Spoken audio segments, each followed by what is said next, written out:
لطفاً سکته ببینید. سلام، من پارسا حبیبی و این 9مین برنامه سکته است. ما بالاخره اومدیم جای اسلام الدین شریفی رو هم گرفتیم. هرچند واسه یه برنامه، ولی واسه ما همین یه برنامه هم بس. سلام میدیم به همه اونایی که به هر نحوی از مردم بحرین و لیبی حمایت کردن.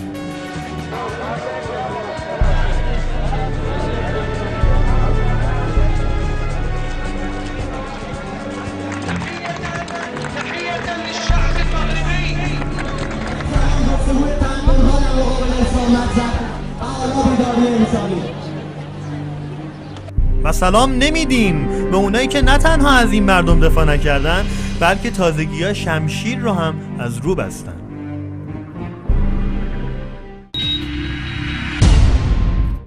بعضی دیگه خیلی پاشون از گیلمشون درازتر کردن، حتی تا انقدر، شدم انقدر. عربستان تهران رو به قطع روابط سیاسی تهدید کرده. نه تو رو خدا نکنید این کارو با ما، گناه داریم ما.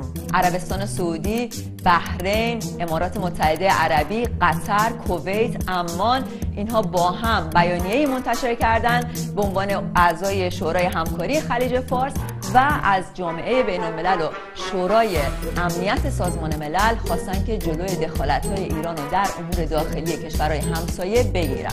خودتون واسه قتل عام مردم هر چی نیرو دارید میفرستید بحرین به دستور اربابتون، بعد میگید ایران توی مسائل کشورهای دیگه دخالت نکنه. با شما ما داری میرقصی. اگه این حمایت‌های ایران هم نباشه که کل خاورمیانه رو با محتویاتش رو دستی بدید دست آمریکا و رفقاش.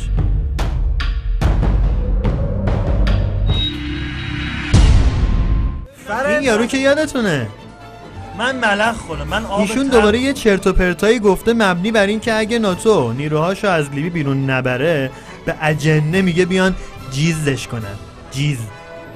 بعد نکته جالب صحبت‌های پسرشه، انگار بنده خدا اون جن زده شده. سیف الاسلام پسرش مصاحبه‌ای داشته با واشنگتن پست، نشر آمریکایی واشنگتن پست، و در اون مصاحبه گفته که پدرم هیچ جرمی مرتکب نشده علیه مردم لیبی، اگر هم این جنگ داخلی تموم بشه حاضر یه سری اصلاحات هم انجام بده که قدرتش مقدار محدود بشه. گفته این مخالفان اصلا القاعده‌ای هستن.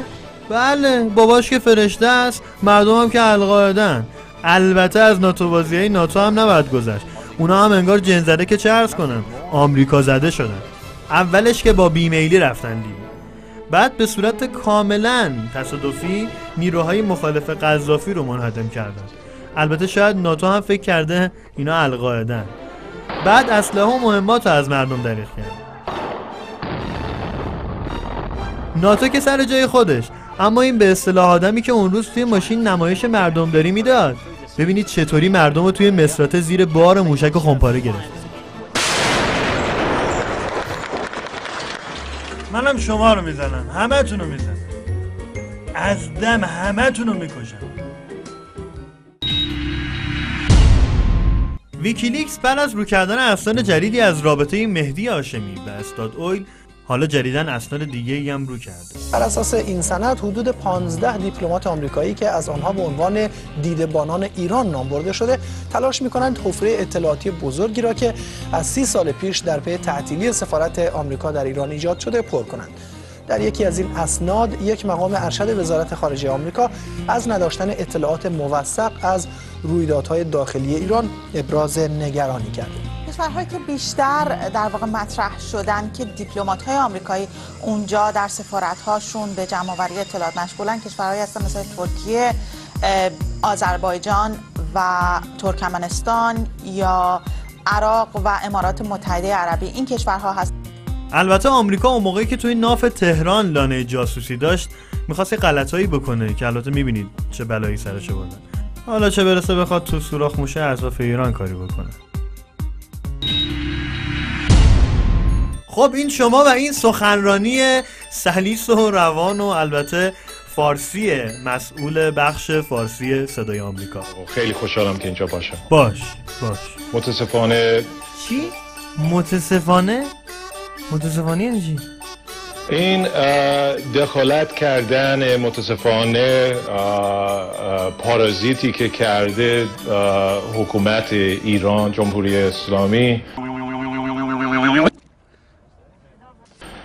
خراب کرده اون ماهواره برای همه. ماهواره باریکلا ماهواره با پارازیت کردنش، جمع کردن سیگنال همه، که متاسفانه من ایرانی اصلی هستم، هویتم اینجوری است. ایرانی فرعی هم مگه داریم؟ و به جایی برسونیم که به پتانسیلش یک قانونی داریم که اجازه نمیده. ببخشید کس دیگه ای نبود بذار اینجا این آقا. تن فردوسی بابا توی گل لرزید. بسی رنج بردم در این سال سی، کامبیز اومد بکس است پارسی.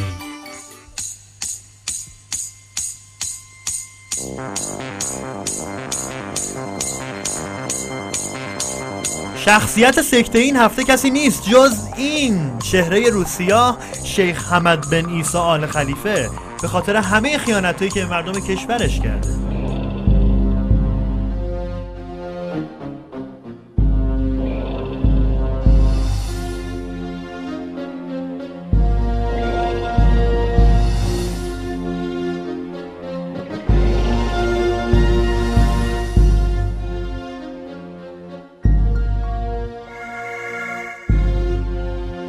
و باید اینو بدونه که سرنوشت امثال حسنی مبارک در انتظار اونه.